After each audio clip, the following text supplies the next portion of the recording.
देखो भाई, सीधा बात, नो बकवास। हमने एक रील बनाया, आई नहीं गाना आया है, पवन भैया ने गाया है स्त्री 2 में। उस गाने की रील बनाने के बाद बहुत सारे कमेंट्स ऐसे आए जो मुझे लगा कि इस बात को क्लियर कर देना चाहिए।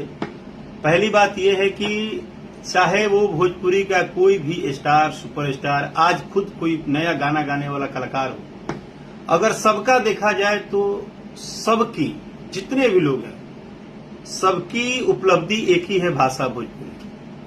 और हम जितने भी कलाकार भाषा भोजपुरी से जुड़े हैं, आज भले कोई बॉलीवुड पहुंचे, हॉलीवुड पहुंचे, कोई सांसद में पहुंचे, कहीं पहुंच जाए, लेकिन सबका वजूद भोजपुरी ही है।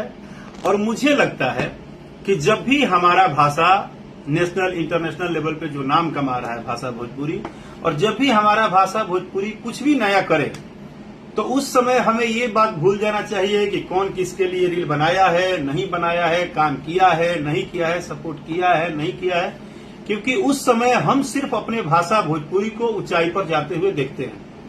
अगर आज पवन भैया कहीं भी सर्च हो रहे हैं, तो पवन भैया की सर्चिंग यही होगी कि पहले पवन भैया भोजपुरी के सुपरस्टार गाए थे, फिर उन्होंने स्त्री 2 में गाना गाया है।